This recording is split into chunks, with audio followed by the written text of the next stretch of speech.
Fishing Obsessed podcast. We'll be sitting down with a fresh guest each week. Someone who shares the same kayak fishing passion that runs through our veins. We're talking kayak anglers, kayak companies, lure experts. Heck, anyone who's got a story to tell about landing the big ones from a kayak.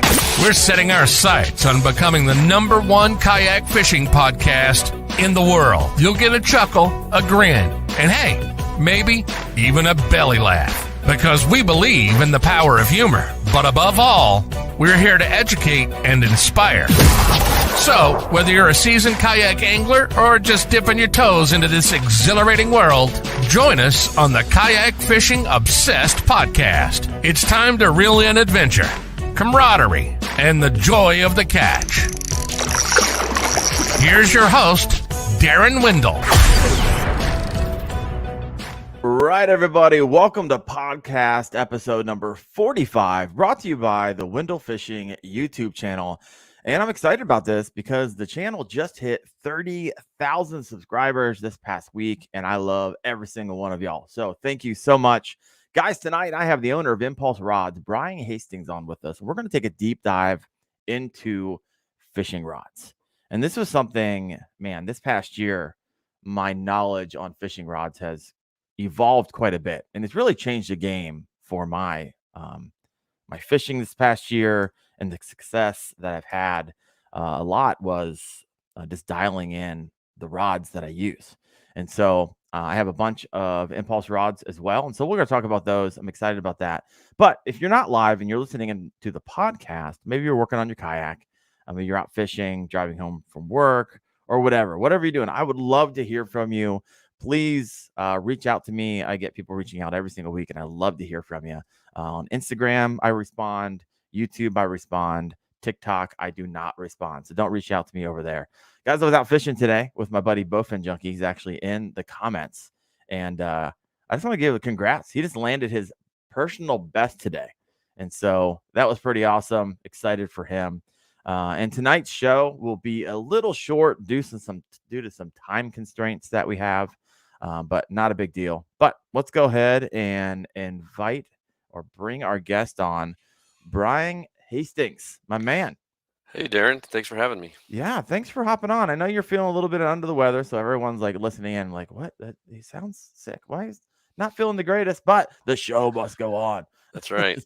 So, appreciate you coming on. I would love to hear kind of your story, Impulse Rods. How did you get involved? I really don't know the origin story, so I'd love to hear it.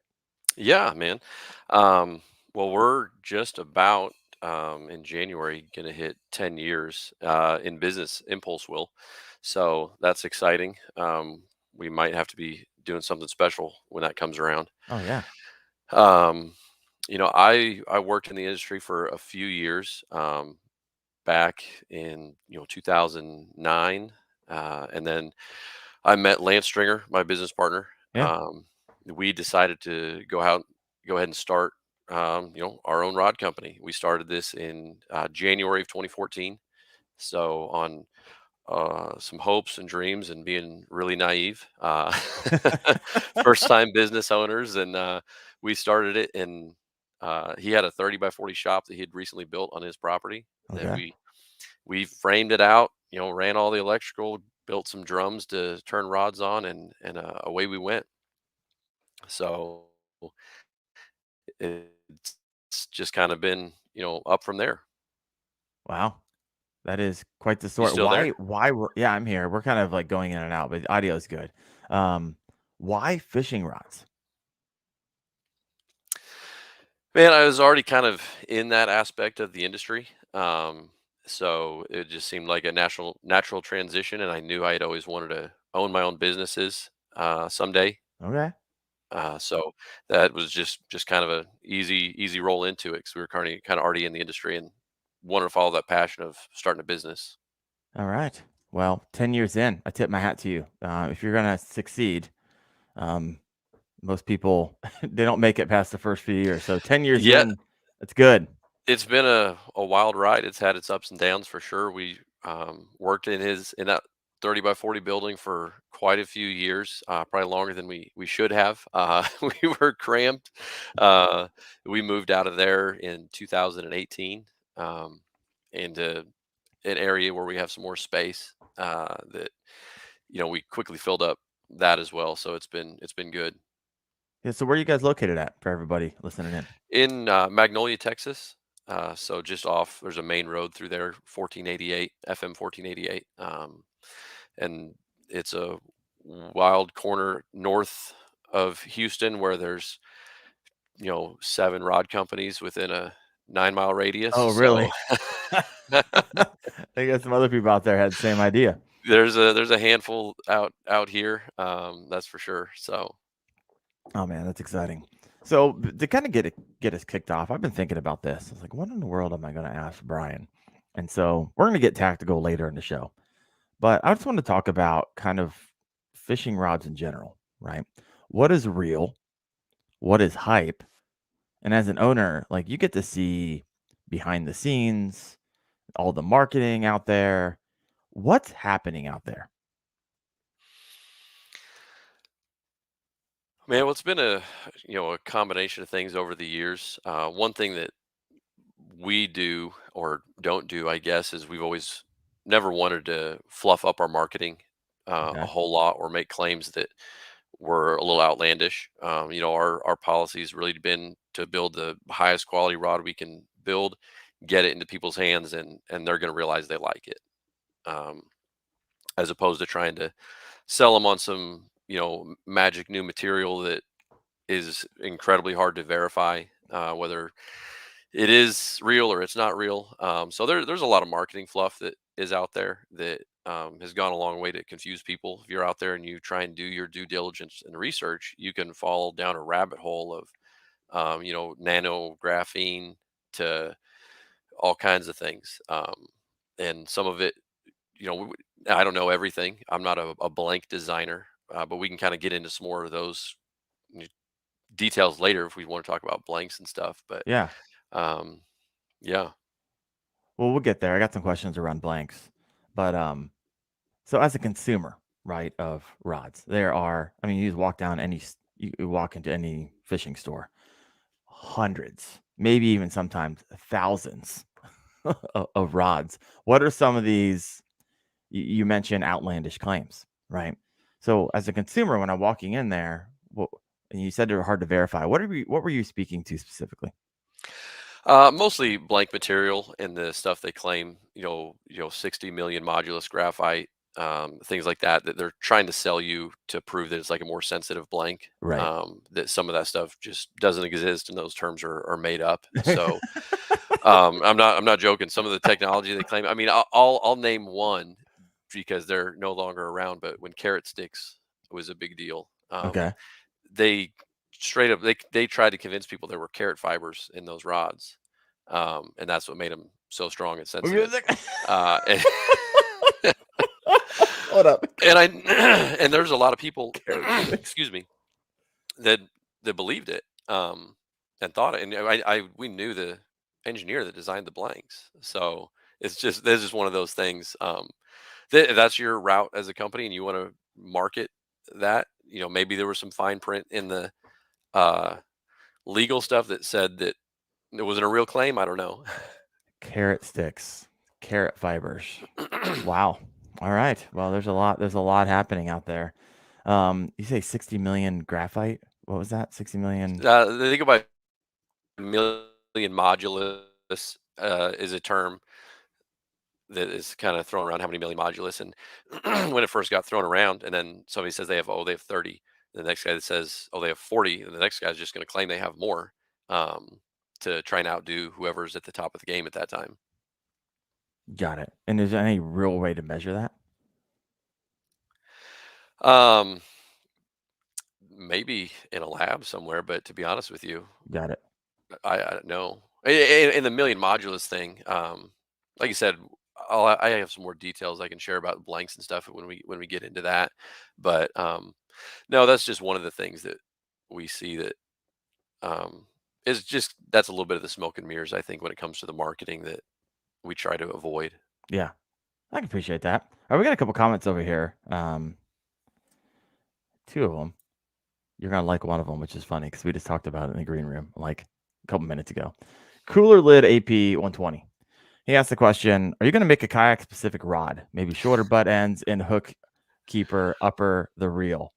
I love it. We're not So laughing at you, Cooler Lid. We're laughing because we literally just had this conversation off like before we started the show. That's why we're chatting.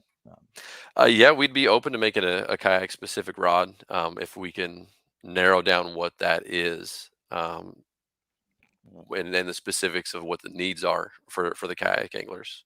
Yeah. So hey, everyone listening in, let us know if you could make a kayak specific rod. What would that look like? I'm just curious because the issue that rod makers have is no one can agree on what it is. Oh, I want a short butt. I want a longer one, and everyone in between. So I'm curious if you have any thoughts on that. Go ahead and throw that in. We'll circle back on it here in a little bit. All right, let's shift gears a little bit here. What's the difference? I actually did a video on this, but I want to hear it from you because I didn't actually talk to you before I did that video.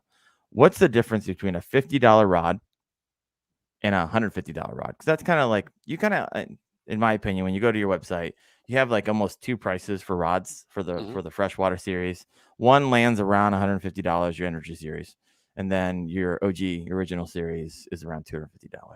So let's not talk about 250. We will in a second.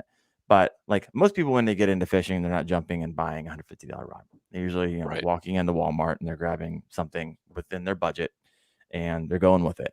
So how do you convince somebody that to make the jump from $50 to $150, and what are the benefits that you get from that? So in your opinion, what would those be? Yeah, I agree that if there's somebody that's brand new to fishing and they're going to go in and they're probably going to buy something that's a little bit more affordable at Academy or Walmart or your local sports store. Mhm. And I think once they really catch that bug for fishing, or they really want something more, they're going to start doing some research, start looking into things. One of the differences you're going to find, even if you just go up to that $120 to $150 range, is just a better quality product that's put together with maybe more lure specific stuff in mind.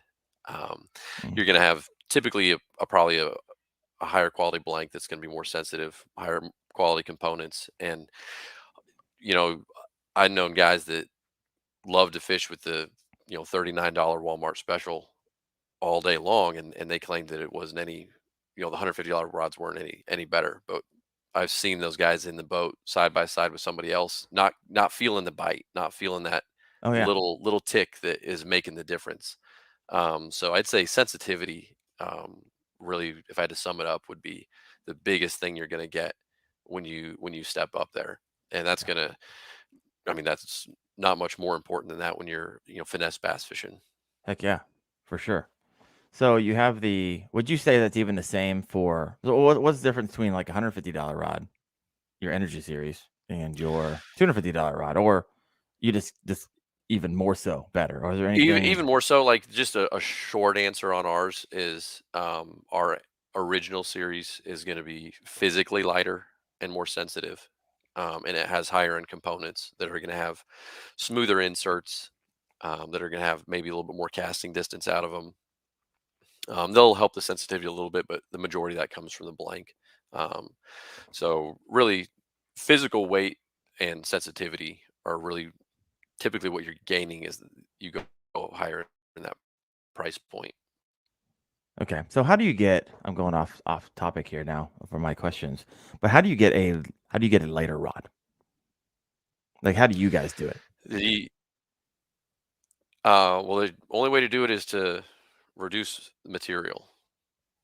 So Okay, in so the tell me what blank, you start pulling away or what you start doing in order to make that lighter. Because here's the thing: I know when I go out fishing, if I'm going, I was out all day today, and I'm throwing a jig rod, and over and over again, and I've had heavy ones, and you'll wear yourself out real quick. And then when I moved over to my impulse, I mean, I feel like I could throw that a lot longer without getting tired. So it matters if you're out there all the time fishing 2, 3, 4 times a week. And so how do you guys start pulling back on weight without compromising, quality? Yeah, definitely. You can pull out some of that weight from a little bit from everywhere, from whether it's split handles are very popular now. Hardly don't see any full grip fishing rods. Maybe you Mm, do in that lower price point. $69 area. They're easier to build. They're easier to assemble. That's why they're probably in there. So you reduce some weight from the handle. You can reduce weight just by the reel seat design, and then guide size. It's kind of minuscule at that point, but we've transitioned from 10 years ago using we would call it conventional size guides, which were bigger, and then you saw a big influx of micro guides, and where our rods land is kind of in a happy medium that we've experimented with both, and where we're at, we call it a mid-sized guide train, and we've seen the best efficiency for weight and casting ability in that. And then you do it from the blank, but you got to be careful. You can go the higher grade of graphite is lighter in and of itself, so you're going to get that with that higher price point rod. But you can also put less material in with they manufacture the blanks, but you have thinner walls, and you can have it's just a fine line walking between durability and lightweight. right, because the lighter you make it, technically, more brittle it is. Yeah, there's only two ways to get the strength out of the blank: is either the wall thickness Right. or the hoop diameter, how big around the blank is. It can gain strength from both of those things. So, but there's limitations to both of those, and when you try and remove material and get the lightest thing possible, you are pressing on that line of, is it going to hold up? And that's the dance. Yeah. So, what does resin come into any to play here, or is it negligible? Um, yeah, I mean the blank technology is I'd say super interesting. I'm not an expert in that field in any way. I've been to factories. I've seen how they're made. Um, but like I said, the higher grade graphites are physically lighter. They are not necessarily stronger.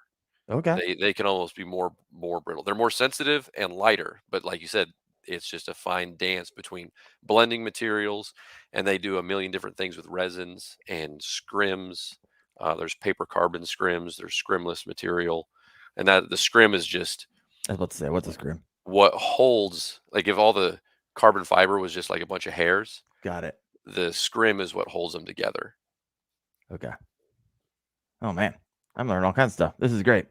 All right, so I'm gonna head back. We had a bunch of comments when we asked about if some ideas on if they had an idea for a kayak fishing specific rod, and some of those are here. Bucktail says, I can't think of anything better than a shorter butt. I tend to go a little shorter on rods for the kayak to begin with. Same goes for when I'm wading. Cooler Lid says, I think a shorter butt would not interfere with a PFD, which is a big deal, right? Trying to jerk bait fish or frog fishing makes sense. Bass backwards, shorter butt. Cooler Lid, I think leverage is lost with a long grip and sitting in a kayak. So, I mean, there you go. Shorter handle, shorter butt handle on that. All right. Well, thank you everybody for chiming in on that. Debo's here. Hey, Debo. Thanks for coming in. It's been fun. All right. So here's a question, because fishing rods can be ridiculous, right? I think all of us who are out there have heard some fishing, just the rods alone can run up to $800. So what justifies, and we're not naming any names here, but what justifies an $800 rod, or in your opinion, right? This is an opinion question here. Brian, what do you think on that? um, I guess I'd say if I was going to build an $800 rod, Carrot fibers. yep, that's it. There That's it what I is. go All with. right, bringing it No. back. Taking a lot of man hours to harvest all the carrots. Yeah, I So know. I mean, that's it's the price right there. Um, I'm not bashing them in any way. It's just now I'd say, obviously the blank is going to be your biggest starting point, and some of those can get very expensive, even from a OEM standpoint where we are. There's some stuff that we would have to put in a very high price point. But on top of that, you're going to come into components like carbon fiber handles are significantly more expensive Mm. than cork or EVA or wind grips.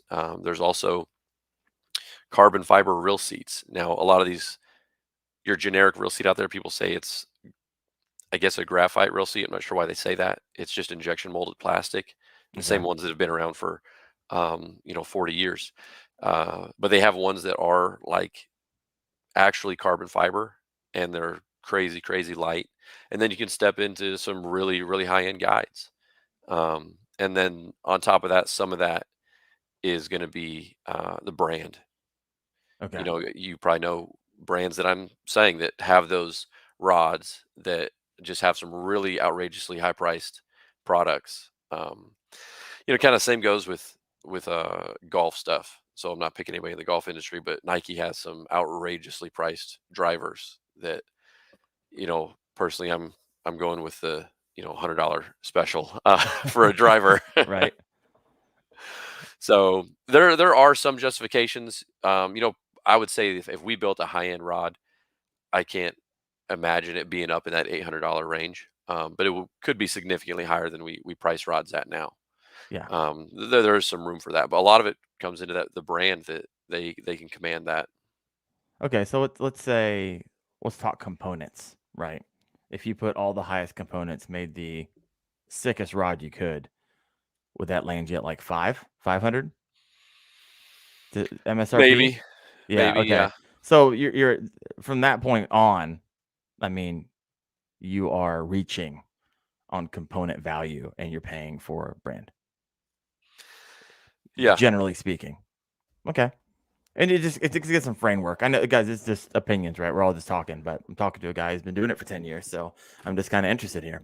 All right. I got a question here from Debo. I think I got from Debo. He said, question: what's your number one selling rod, length, power, and action? And if someone's new to fishing, how about explain power versus action? It's one of those things that if you've been fishing for a while, you understand it, but it can be confusing. And so unpack that for us a bit as well. Okay. Yeah, well, our number one seller is our 7'3" heavy extra fast, nicknamed the frog rod.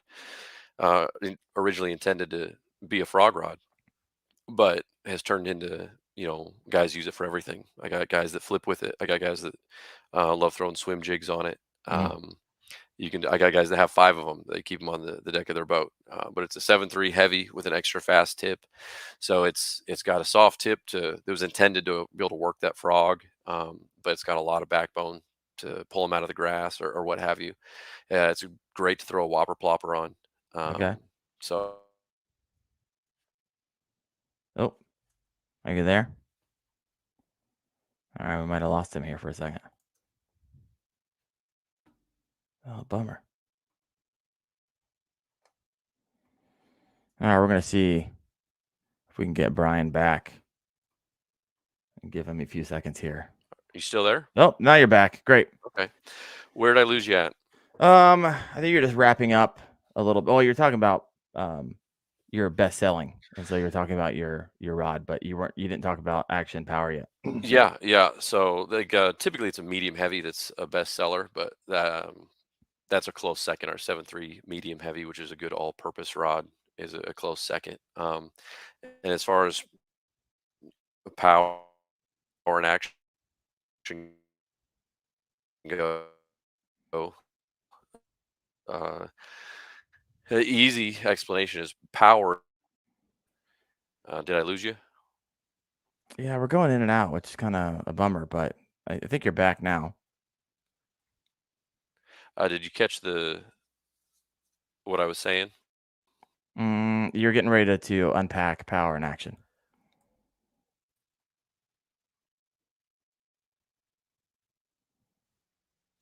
Yeah. So power, just in general across the board, is how stiff the rod is, and action is where that rod bends at. So there's little diagrams, but a fast action is going to be how much the rod bends in the first like 12 inches of the rod. A fast or extra fast rod is going to bend right at the tip and almost have a little hook to it, where if you had a moderate to slow action rod, it's going to be a big rainbow bend. And the power is going to be your medium, heavy, heavy on how stiff that rod is. Now, one tough thing in the rod industry is there's actually no industry standard for power. So what we call a medium Right. heavy, another rod company, their medium heavy might be what our heavy is or our extra heavy. Um, Ah, um, it, it varies wildly, which is kind of tough. There's no necessarily line or lure rating,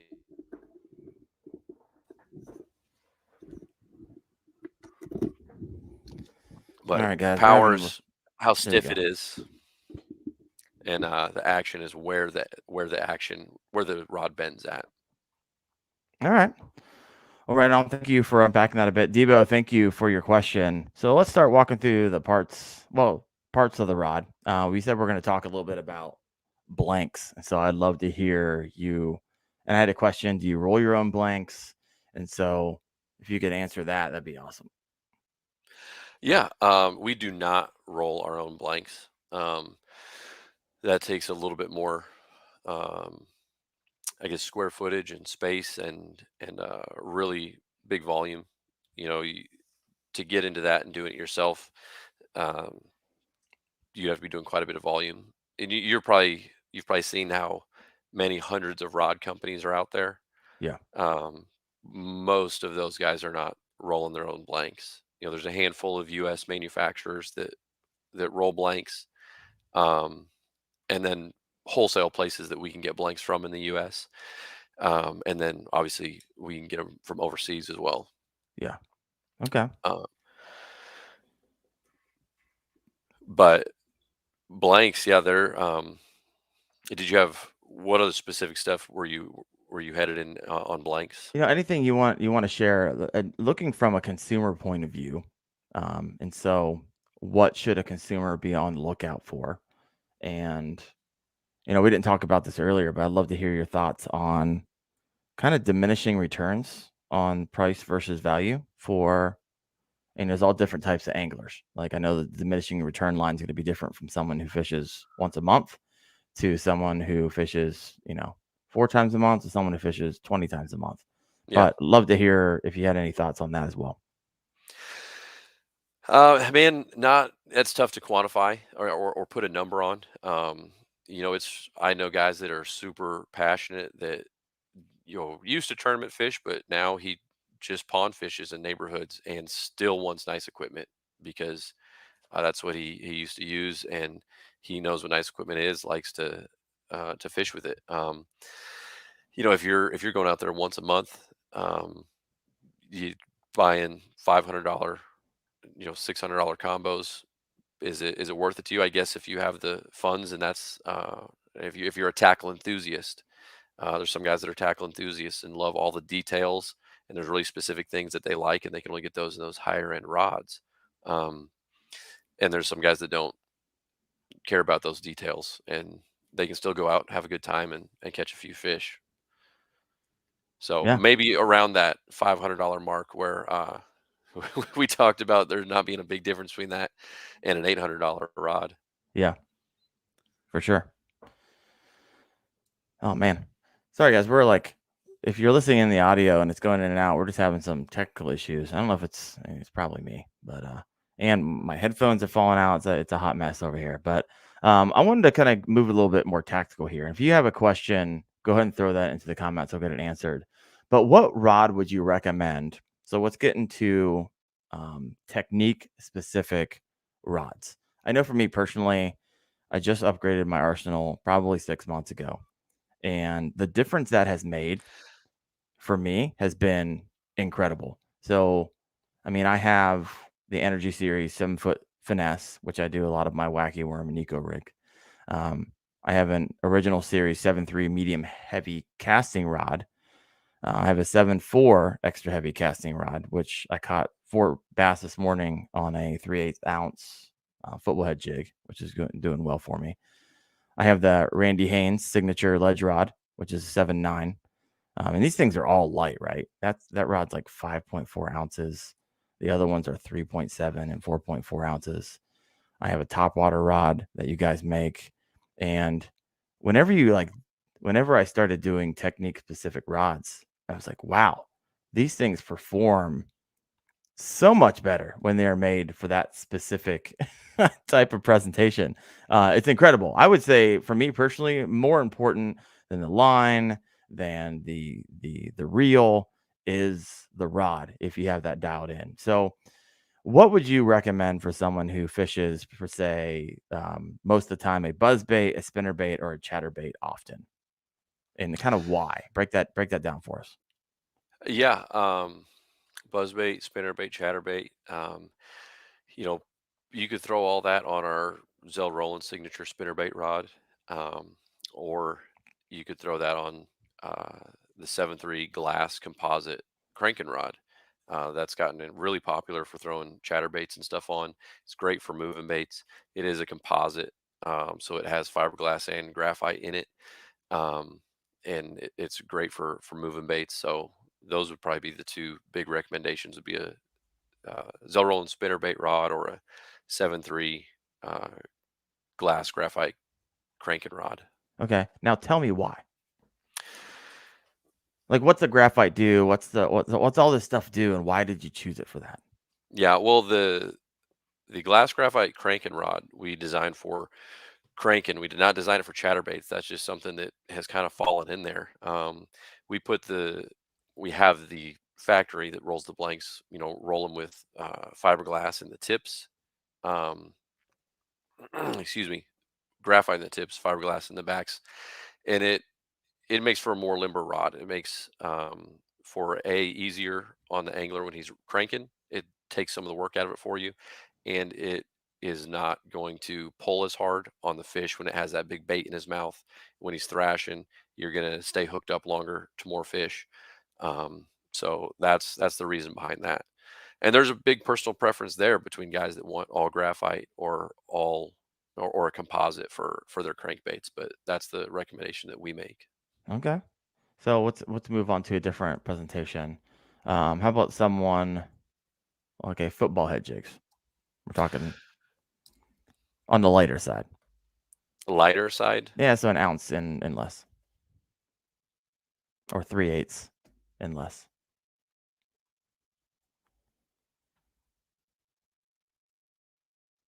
Bummer.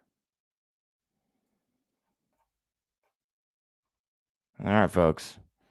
Looks like I know I heard someone up here say that the internet connectivity is medium to poor at best. All right, here we're back. All right. Oh man. So football head jigs, yeah, I would say for the frog rod is a fantastic football jig rod, swim jig rod, but that might be on the 3/8 and up Okay. range. For under that, we actually made a 7.1 medium heavy. It was actually a fundraiser rod when Lance, my partner, was going through his battle with cancer. He had leukemia. We Okay. built a little fundraiser rod to help cover some of his insurance costs.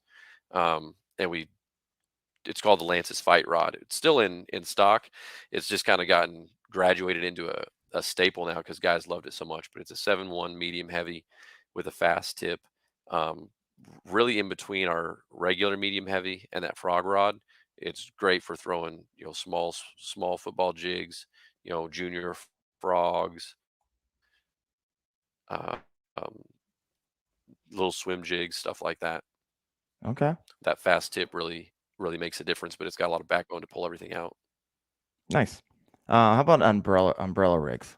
A rigs. What do you have a rod for that? And what's why is it made like it is? And like, why would you want it the length you're going to tell me that it is? And so walk me through that. Yeah.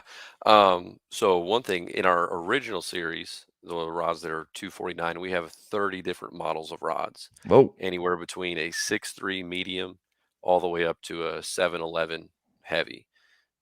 So just about every technique is covered in that. The Energy series, we have 9 models in, which kind of covers the basics to help those guys that are just getting into it, that gets their bases covered.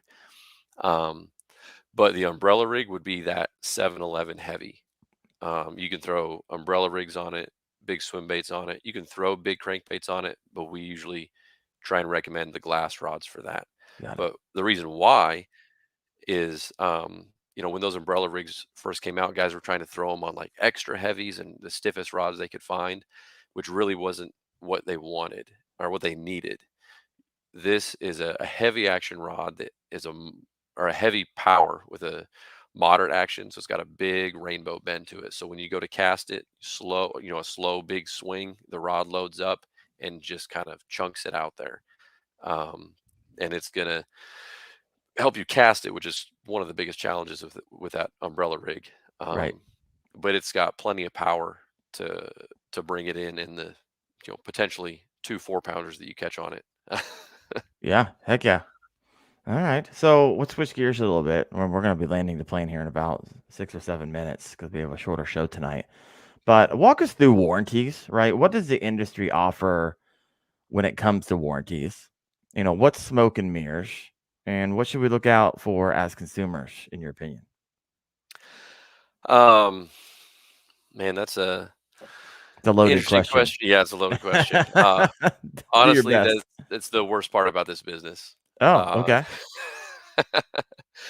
I wouldn't say there's really any smoke and mirrors out there. There's some big companies that made it tough for a lot of companies. A decade ago when companies came out with like a lifetime warranty. Mm, Um, why you would ever put a lifetime warranty on a product like this, I'm not sure, and I may step on some people's toes, but um, you know, the the rod is a super brittle piece of delicate material, like the right. size of a Q-tip that you're swinging a 4-pound bass in your boat on.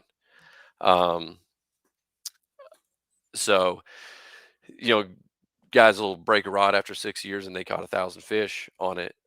Um, that wasn't a manufacturer defect. That's just kind of been worn over time. Yeah.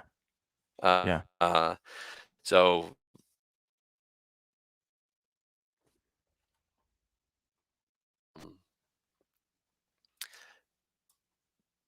the really you just find out what it is. One with our warranties, they're a year warranty on the original series, and then it's prorated after that. A year is enough time to show any manufacturer's defect that's going to come up. Any manufacturer defect is really going to show up within the first couple times you fish with the rod. Right. If you tell me, I caught 100 fish on this. This is my favorite rod. You know, I caught a 10-pounder on it, and then it broke on a cast. The next time I went out, Mm, more than likely is it got stepped on the deck of the boat. right. With all these GoPros, I literally watch guys stand and kneel on their rods while they're netting the fish that are that are laying right on the deck of their boat. Um, so then yeah. So, but we have a 1-year warranty that's going to really give it plenty of time to show up with any defects. Got it. Um, and even then, we take care of most people um, that come in. After that 1 year, it's prorated, so it's like a $70 replacement for the $250 rod. Yeah. It's a Okay. $70 replacement after that. Got it. Got it. Yeah, I was always wondering about that. I was watching a YouTube video recently, and a guy just hook set. He's like, "Oh, I've had this rod for 4 years, and it just broke on that tiny little fish." And I was thinking, okay, probably now just wasn't the time that it just decided to break. If you've had it for 4 years, like you compromised it sometime earlier that week or month, kneeled Yeah, on it, yeah, did something to it. You didn't realize that you did. And then when you hook set on a 2-pound fish, it broke. Um, so yeah. Gary Loomis, if everybody doesn't know, he started G Loomis, and he right. runs a blank factory in edge rods.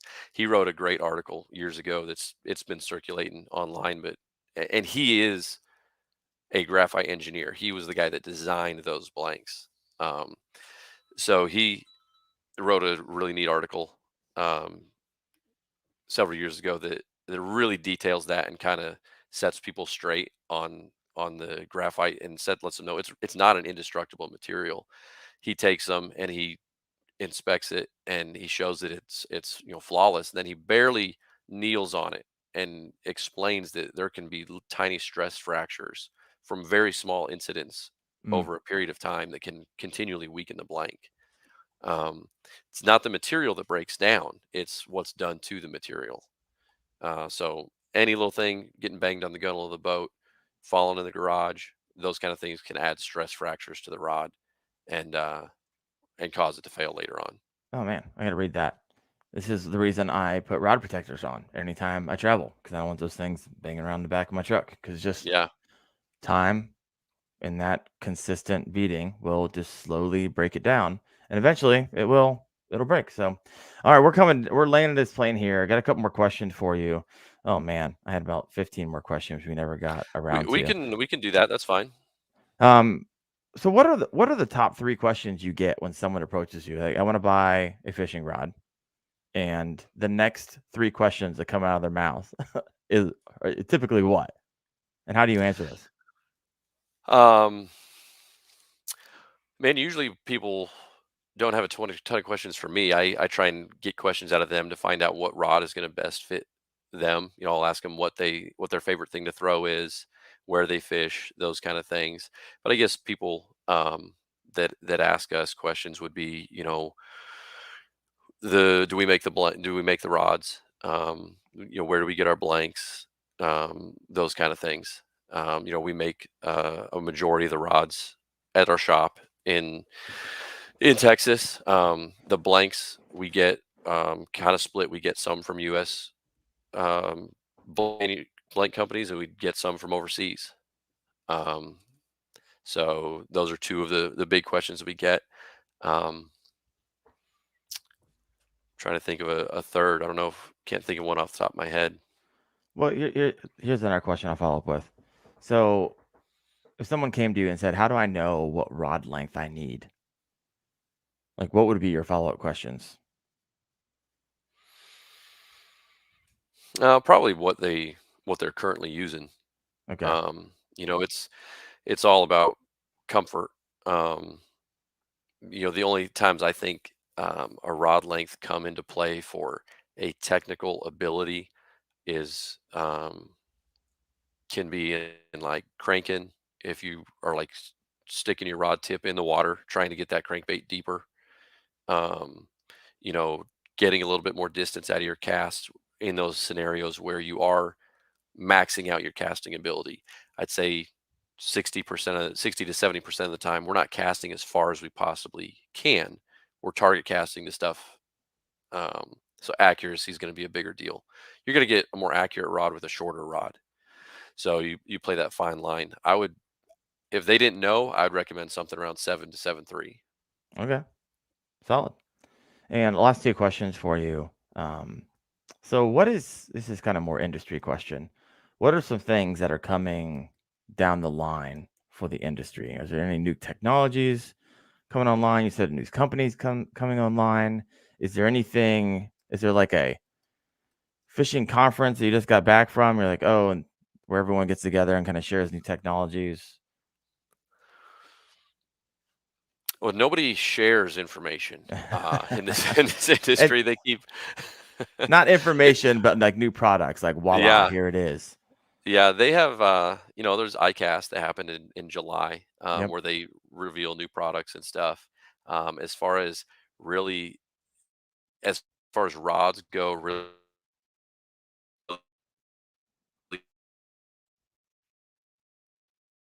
aware of.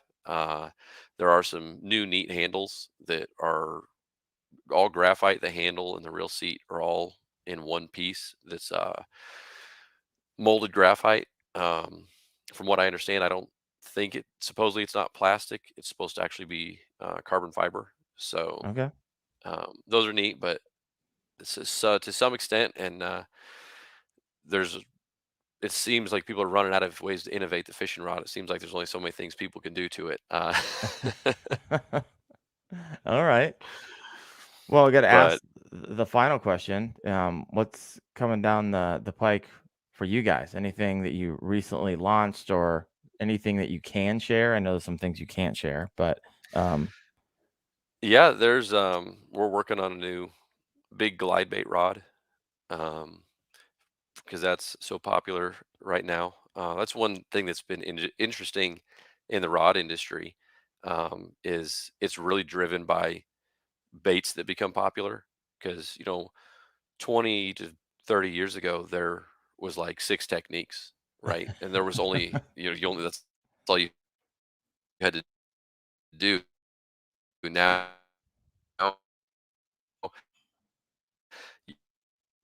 you have square bills that can run 10 feet deep. You have crankbaits that we have three different powers of rods for that, umbrella rigs that came out. So that's really one thing that pushes, I'd say, the rod industry, where there's a demand for a bait, and we have to figure out what we're going to provide that's the best tool for that. So glide baits is kind of it right now, which we have it pretty much finalized. Similar to a big swim bait rod, a little bit longer handle on it, and even heavier for some of those crazy big glide baits for those guys. yeah. And maybe, just maybe, a kayak Maybe a fishing kayak rod. rod, yeah. We I like it. several years ago we designed just a little keeper on the rod. It was actually just a loop of paracord that came out of the butt. Yeah. We had a way to install that when we assembled the rods to put it together. Just an easy, soft, can't scratch anything. You could put a D ring on it and clip whatever kind of clips you have to it. But we just never did implement it. But we've had like that on the back burner that if there was a need for it and y'all wanted it, that's something we could definitely look into. Yeah. So interesting. Being a smaller company, we're smaller and doing the assembly here.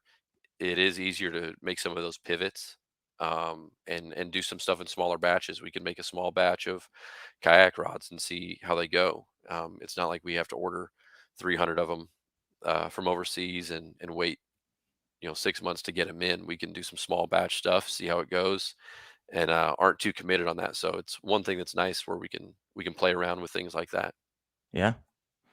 Well, Brian, thank you so much for your time. I know you weren't feeling great coming into this as far as health wise, but hey, you powered through. I appreciate it. We had you talking a long time. Thanks for having me on, Darren. We'll definitely have to do it again sometime, and maybe try and get Lance on here next time. Yeah, I would love that. I know he's not It'll feeling be well. 2 hours then. He's got a lot of fishing stories to tell. All right. I like it. All right, folks. Well, I'll see you. We'll continue the show every Tuesday night at 8:30 p.m. Eastern. But thank you so much for chiming in. And if you're listening on the podcast, reach out to me, Instagram and YouTube. Hope you guys have a great week picking up some big ones. All right. See ya. Thanks.